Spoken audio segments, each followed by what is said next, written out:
Hey you, whether you live in an apartment, a condo, a townhome, or a place with no yard, this video is for you because I am going to be sharing my 10 easy hacks that make apartment living or living without in a yard so much easier, more effective, safer, and honestly more fun for myself and my dogs. I'm gonna start off with a fun one because chances are you're like me, you're super busy, and without access to a yard easily, you're constantly looking for ways to tire your dog faster, and you want to still give your dog a fun, active life, but sometimes that can be tough to do with our schedule. So what I love to do is play the toss and seek game or hide and seek with their treats or food. This one's super easy. So I go into a room and I shut the door behind me and I don't allow the dog to come with me. You'll see why in a moment. And then what I do is I take a handful of treats, you know, maybe like 8 or 9, or if you're doing this during mealtime and you feed a kibble, you could take a handful of their kibble. And then without my dog in the room, I sporadically toss the treats all around. And you can even, if you have like a pile of clothes on the floor that you're definitely gonna get to by tomorrow, or you have like a dog bed in the room, I'll put some of the treats or even the food under that pile. Then I come out of the room and I open the door. I have my dog sit in a sit or a down, so they have to wait because they at this point know what's going on. They know that there's treats on the other side of that door. And then I make them wait patiently because this mentally tires them, mentally stimulates them, makes them kind of work for their food or their treat. And then I release the hounds. And what I do is I give them their free command, which for Bentley is free, for Finnegan is at ease, and then they go and find their treats. It allows me to go and do some dishes or work on my laptop. I do supervise this game because I just want to make sure that they're being safe, but I find this one so stinking fun. And this tires dogs quickly because it makes them use their nose, which when they're doing nose work, which is basically what this is, or they're sniffing around trying to find treats, it's mentally tiring them. And you will see, especially for a young puppy or a high energy dog, you're gonna see afterwards, if you hid them well enough, that they're gonna be pretty tuckered out. Now, kind of circling back to the first hack, since I live in apartments, like right now I'm in an apartment and I don't have a yard, I'm continually trying to find ways to entertain my dog. And one of the best ways I found to do that was to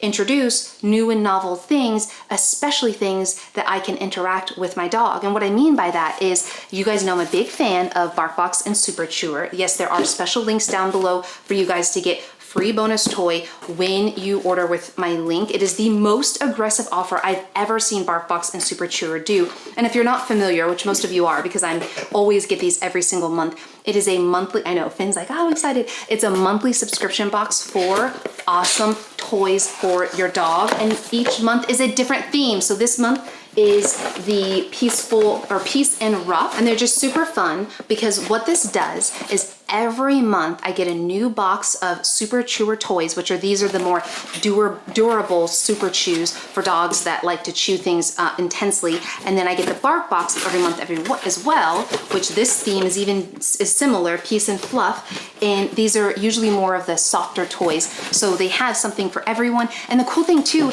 is they're based on your dog's size and, as I said before, their chew ability. So they're custom to your dog and they're free shipping. It's really incredible. So just to give a sneak peek of this month is the Hippie Hopper. These are my favorite because these are 2-in-1 toys. So you can see there's a fluff on the outside. It's a cute bunny.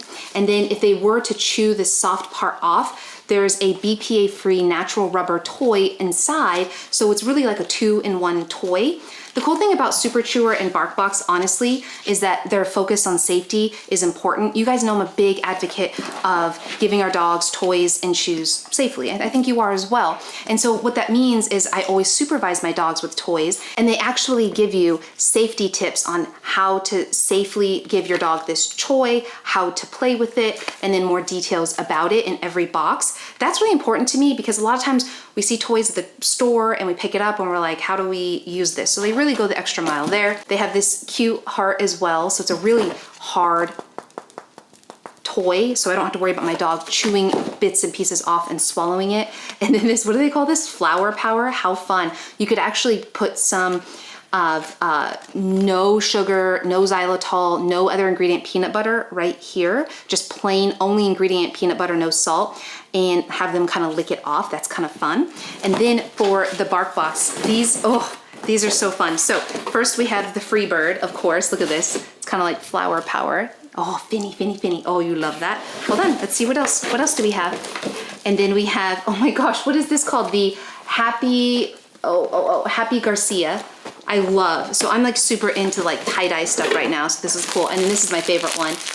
The Peace and Fluff. And this is a great apartment hack because you don't have to think about it. Again, I know how busy you are. And what I love to do is take the boxes they come in as a fun little brain game, put toys in there. At the bottom of it, I love to put some of their favorite treats or even their kibble if you're feeding it under the toys. So a good example is they have to push their head in there and then dig out their treats. So it's gonna engage their natural foraging habits, and then they're going to dig out their treats. Sorry, baby. Ah, he found the squeaky. And then to take it up a next level is instead of just giving them these new toys that they get every month, you can go back to my hack 1, the Release the Hounds game, and you can also hide some of their new toys that they get every month in the room. And when you release them to go find things, they not only find food and tasty treats, but they can also find new toys, and then they get to explore that new toy. And that is such a natural dog behavior, to find new things and use their nose and taste them and feel the differences. It's just a great way to mentally enrich and engage with our dog. Now, this next hack is so powerful, and that is using a white noise machine. My favorite one is the Tuft & Needle Snooze, and the reason is you can adjust the decibels and the tone, so you can really customize it to your dog, and it is linked to my shop page down below. But the reason this is such a big deal is any time I leave the apartment, because apartments are known to be louder, more ambient noises from people driving by, people walking, talking, you can hear through the walls. This helps drown out that noise. And if you have an anxious dog or a dog that's barking a lot when you leave, this helps in a big way. On that note, I also use a nanny cam or a pet cam where I can actually keep an eye on my dogs. The one I'm using right now is the Pet Cube because it shoots out a treat. So when I leave, I can actually shoot out treats every once in a while. I'm a big advocate, and I have hashtags all over Instagram and Facebook and TikTok of Team No Dog Bowl. In fact, I have merch linked down below with Team No Dog Bowl on it. And what that means is that we as a community are not big fans of just regular dog bowls. We love using slow feeders or lick mats or lick pads or enrichment toys. And the reason is if we can make the most of mealtime when you're feeding your dog 1 to 3 times a day, depending on how often they eat, we're helping to give them more entertainment and reduce boredom, stress, and anxiety. So it's, to my opinion, such a wasted opportunity to give our dog a regular food bowl, they eat it, and then they're done, when we can give them like a slow feeder and they have to kind of work to get their food out. Because regardless of your dog's breed or age, for the most part, they love to work. They love a challenge. They love to overcome problems just like you or I. And this is an easy way to do that. I have a ton of enrichment toys and stuff linked down below. This next one may seem a little unconventional, but it truly is a game changer. And it is using a hands-free leash. There's 2 brands that I truly love for hands-free leashes, and they're linked to my shop page down below. This one right here is a Dog Plus Bone. And this is incredible because what it does is it allows me to walk with my dog without using my hands. And obviously do this at your own discretion. If you have a 110-pound Great Dane, there is danger if they're not leash trained to pull you over. So, but with my dogs that are 60 pounds and pretty decent on leash, I can tether them around my leash. And if I'm gonna go check the mail, or if I'm gonna take them on a walk, because usually in an apartment, when you're taking them on a walk, you have a lot of stuff with you. You have their treats, you might have some toys, you're gonna have poop bags. Love to play games and work on basic cues and interact with my dog during loud noises or different noises that make them nervous. Let's say every time your neighbor turns on the coffee grinder, it makes them nervous. Or anytime they hear somebody walking down the hallway, it makes them nervous and they start getting anxious or they start barking. To start desensitizing that with my dog, anytime that noise happens, I actually start working with them. Just basic cues. We could do sits, we could do downs, we could do tug with a tug toy. We could do the touch cue where they bring their nose to my hand. All those things and how to teach them are linked below.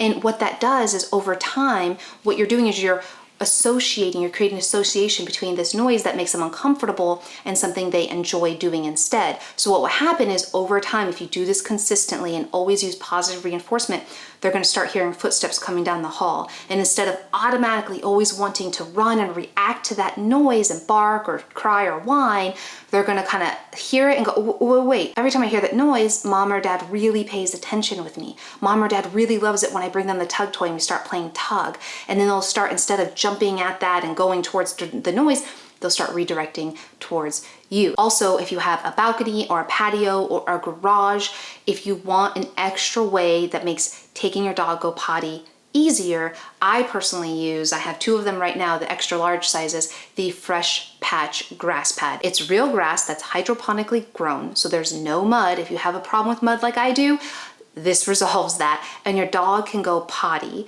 on this pad. And for me, I have 2 big dogs, they each have their own pad. It will last just over 2 weeks and they get sent to my place, and they're grown in California. So those are linked below and they are incredible, and they make it easier to where I still take my dogs on walk to let them go potty. But let's say it's super early morning. Let's say they wake me up in the middle of the night and need to go potty. Let's say I'm potty training or whatever it may be. I can't quite go outside. I don't have enough time between calls. This is an easy kind of bridge to help give me a quick opportunity to let them on my balcony or patio to go potty without having to walk them all the way down to the grass dog areas. Okay, and these next 2 are similar in that they are addressing personal concerns I have about living in an apartment environment and community, and that is being in an apartment or townhome or condo. I don't necessarily have control over what pesticides are used in the area. While they may say they're pet safe, we all know that that's not really the case in most situations. I'm not in control of what my neighbors are doing, what kind of pollution's in the air. There's a lot more cars around and more pollution from that because it's a really concentrated area of people. And so one thing I use in an apartment to really help with my dog's allergies and both of our health overall is the Air Doctor air filter. This is an incredible way to make sure that the air that we're breathing is fresher, because when we're breathing better air, we feel better. And on a similar note to that, after every walk that we take, just because there's so many different dogs, so many different people, all these cars and all the surfaces in my apartment area, I always wipe my dog's paws when we come back inside. If I'm gonna use a wipe, which is not my favorite because they're not the most eco, but my favorite are the ones I have a link to my shop page because they are more biodegradable and they don't use any artificial fragrance or anything like that, which is important because especially when you're walking your dog, pesticides are known agents to lead to cancer, even the ones that are claimed to be pet friendly. So for me, I'm always about washing or wiping my dog's paws, or even better, I use the Mud Buster. You guys know I'm a big fan of this product because you can kind of put your dog's paw in it, they can wash their paws, and it's just a great product that naturally cleans my dog's paws with just some water, and I can put a little bit of my favorite dog shampoo in there and it just washes them right off. Especially if you're walking your dog like in a big city, I highly recommend that because I don't want them tracking that in the house. Then they lay on it and then they groom themselves and it's just not pretty. Plus, I just like my floors to be clean, especially with everything going on in the world. It really helps. Also, another one that I don't hear enough people talk about, and candidly, this applies to every pet parent, regardless of where you live, is practicing alone time. You know, a lot of us that live in apartments, and you're probably similar in that you're home a lot, especially nowadays. You might work from home, or at least you're home quite a bit in the evenings and weekends and mornings. And the problem with that is that our dogs get used to us being around. So when and if we do have to leave, they're more stressed, they're more anxious. And so I am a big fan of practicing alone time even when you're home. And one thing that helps me with that is the Pup Pod. So this is like a smart toy on amazing steroids, because basically what it is it's 2 pieces, and when the dog nudges the rocker part of it at the right time, when the noise goes off on the Pup Pod, then they are sent out treats or their kibble. This is just another excellent way that we can give our dog an activity in the next room over, because there's a camera I can still supervise while I'm working on emails in the next room. This way they start learning that, oh wow, anytime I'm left alone, I get to play games, or I have my super chewer dog toy, you know, I can chew on with my mom or dad supervising with like a nanny cam type situation, or the Pup Pod. Or good things happen when I'm alone. And when you practice that, then they're going to be less stressed and worried when you do leave them alone. So again, big thanks to Super Chewer and Barkbox for sending these awesome boxes, sponsoring this video. I'm so thrilled to partner with an organization that is clearly and obviously pet first. I've been working with them for a long time now. I've been a personal big fan, and now the fact that I get to help elevate what they're doing is kind of a dream come true. So again, all the links for everything I've talked about is linked down below. Definitely check these out if you're interested, because the link that I have for you gives a free bonus toy. And like I said, it's the most discounted offer that I've ever seen that they're offering to just you, because this is the best pet community ever of all time. Now, let's talk about some easy, fun tricks that you can teach your dog to help interact with them, and some of them you can use these cool toys with. So click the video right here. And if you want to learn more about some of my favorite things to teach dogs, you can click the video right here. And I hope you have a beautiful day. Bye.